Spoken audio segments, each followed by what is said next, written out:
I'm Nicole McKenna, and this is our project on the MLB. Before 1869 was the beginning of a new era. The earliest reference to baseball was in 1791. It was in Pittsfield, Massachusetts. It was written in a bylaw that was trying to protect the windows in the new meeting house. This bylaw prohibited anyone from playing baseball within 80 yards of the building. Abner Doubleday was a Union soldier from the Civil War, and he was credited with writing up the rules for the game in 1839. The first team to play by Doubleday's rules were the New York Knickerbocker Baseball Club. This was a group of roughly 30 men who regularly played the game. The rules that were established are still in use today, including the diamond-shaped field, 3 strikes and out for a batter, and that batters had to be tagged or thrown out. This first official game was played on June 19, 1846 in Hoboken, New Jersey.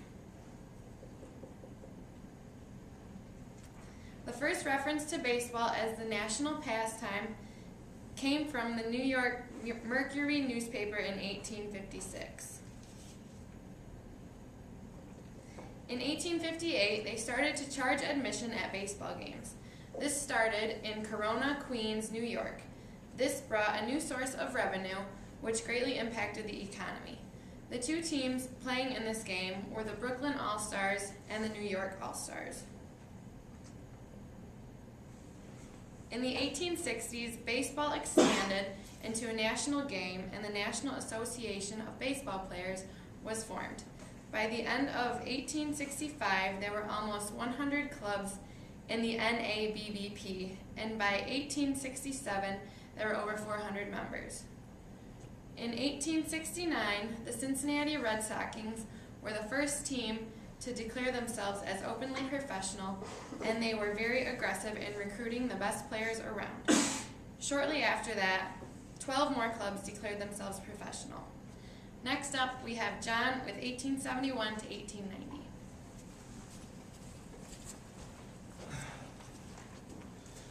As we all know, baseball was traditionally an American sport. However, it was in 1870 when baseball first reached Japan and reached international waters. In 1870, American Horace Wilson, an English professor at Kasai Gakuin, which is a predecessor to the Tokyo Imperial University, gave the implementation of baseball to the school, creating their very first baseball game. When baseball first began in Japan, it became popular within a short amount of time. One factor that helped baseball's success was the culture of the Japanese people. And before baseball, Japan's sports were very individual-oriented, such as martial arts and that kind of things. And it had very, very few team-based sports. And it's very strange considering how Japan's culture is very group-oriented.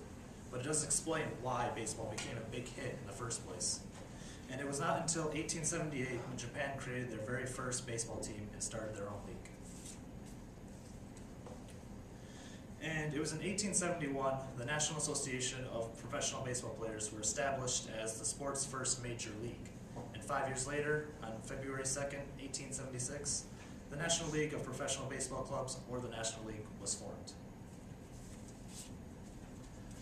Moses Fleetwood Walker.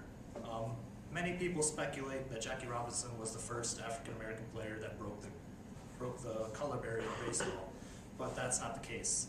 Moses Fleetwood Walker was actually the very first African-American player in the major leagues in 1884. And not to discredit Jackie Robinson and his hardships and his accomplishments, but Moses Walker went through a very similar psychological pain when playing baseball. He was scorned and booed by opposing ball players. The fans often threw stuff at him, screamed and yelled profanity at Walker. And it was not only the fans and the opposing players, but even his own teammates treated him exactly the same way. Walker incurred many injuries over the years, and it caused him to retire early in 1888, resulting in an only 4-year professional career. After baseball, he became a black nationalist and published a 47-page pamphlet in 1908 called Our Home Colony, a treatise on the past, present, and future of the Negro race in America. Racial and ethnic issues not only exist in the social world, but they also exist in sports. The meanings given to skin color and ethnic background influences sport participation and even the decisions that people make about sports in their lives. And next we have Deanna, who will talk about the 1891s through the early 1900s.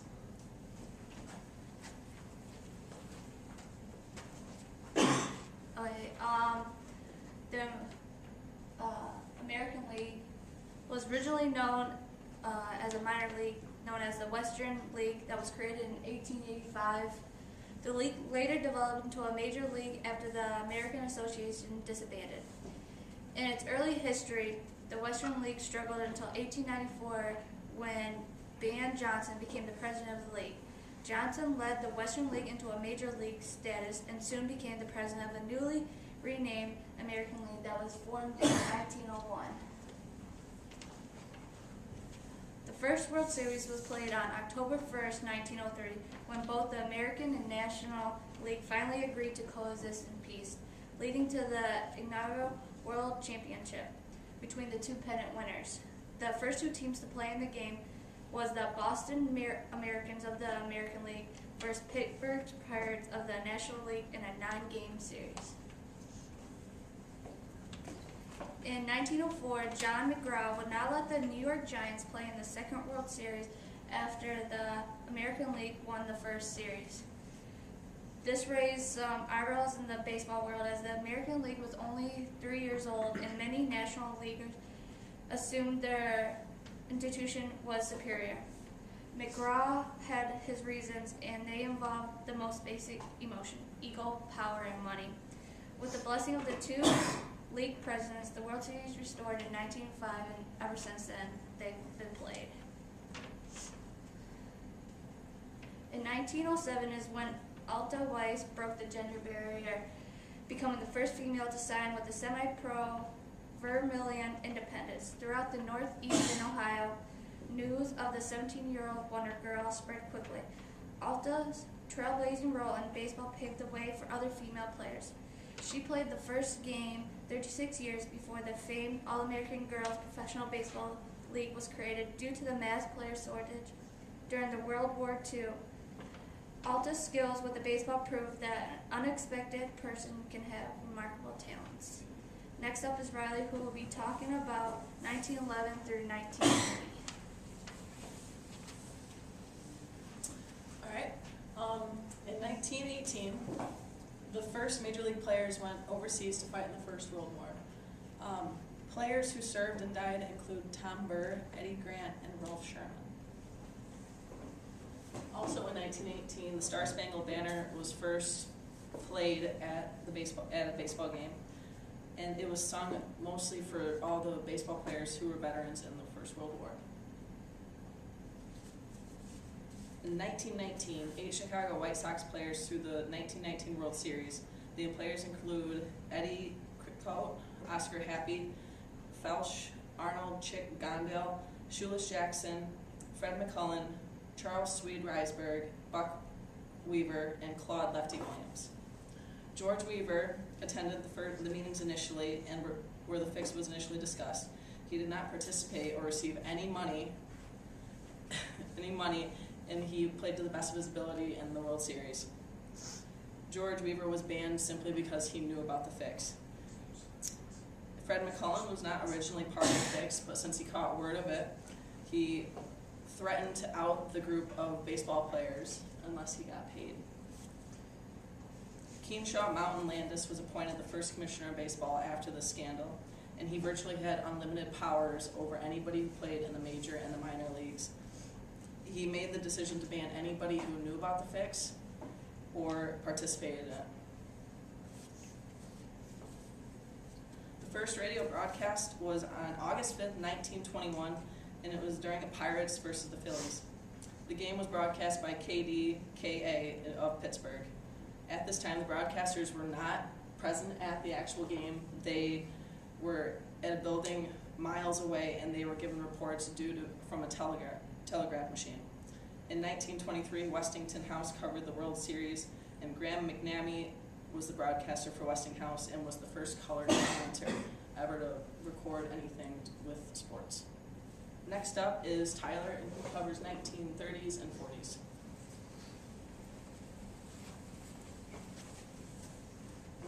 Okay, the central topics between 1931 and 1950 were Jackie Robinson being the first African American to break the color barrier in decades. Throughout his time in the major leagues, Robinson incurred severe racism and brutal violence and unfair deviance while he was in there. That relates back to the chapters that we discussed in the book on violence and deviance. Also, during the 1931 and 1950, several major leaguers had to leave the league in order to serve our country in World War II. That incurred wartime restrictions on the league, which made it harder for teams to have games during the night and travel by night on buses. And then the first major leaguer to be drafted was the Phillies pitcher, Hugh Mulkey.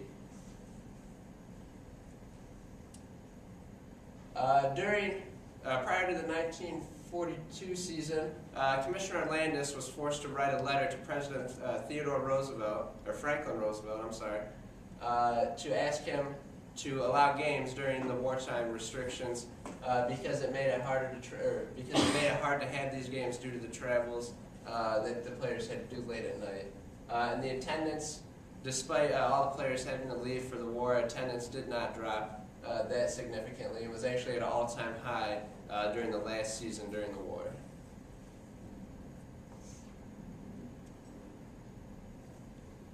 And next up is Aaron to talk about 1951 and 1970.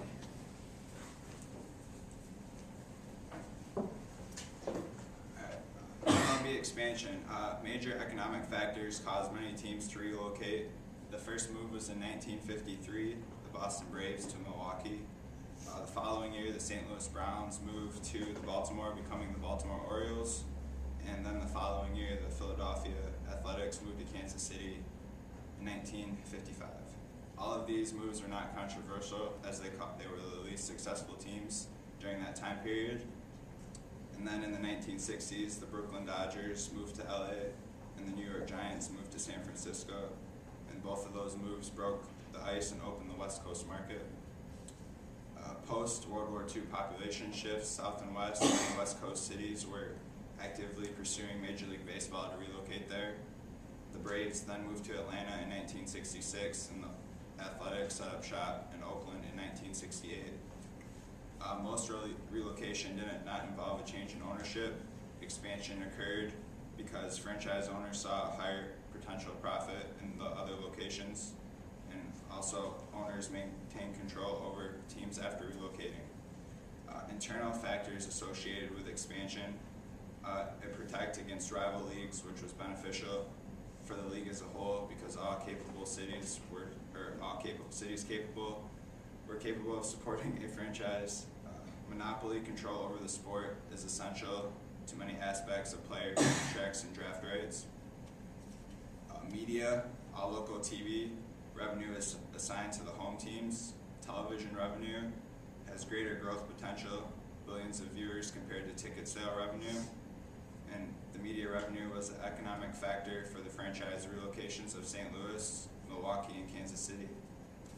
External factors associated with expansion, they coincided with the increase in ease of travel by commercial jets, making it easier for players to fly across the continent traveling to games.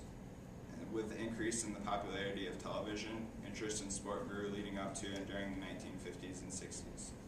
Next up, we have John with 1971 through 1990.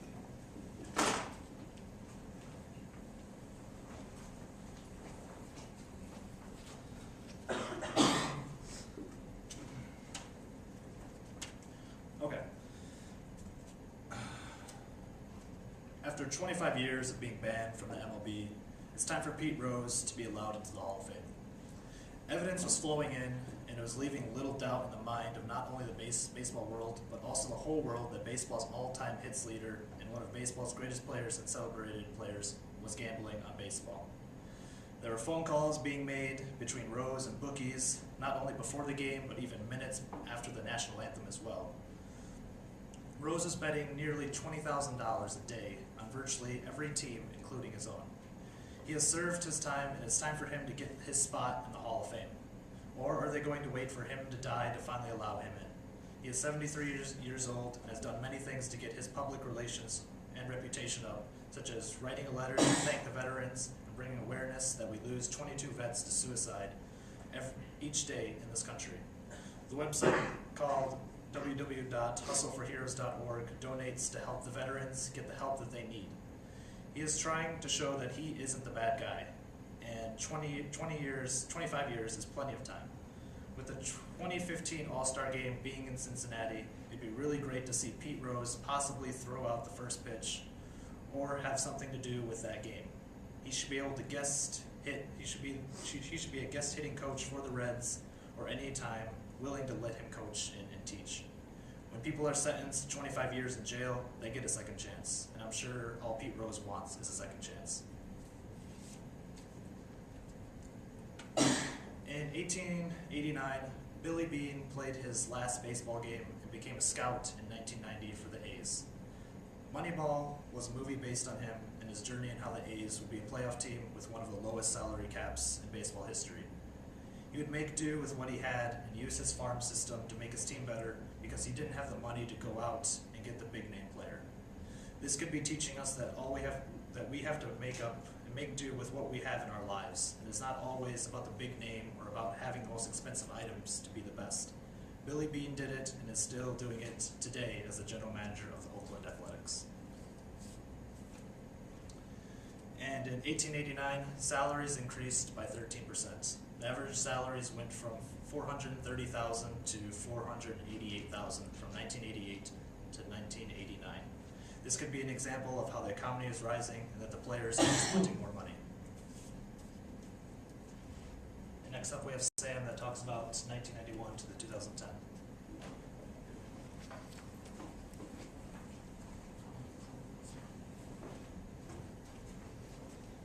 All right, I'm Sam Gannon. I have 1991-2010. One of the major events that happened for baseball, as we both know, there are two separate divisions. There's the AL and the NL. The AL was founded in 1901, as we discussed earlier, and the NL was founded in 1876. In the year 2000, they merged under to be one legal entity under the Commissioner of Baseball, whose current incumbent is Bud Selig.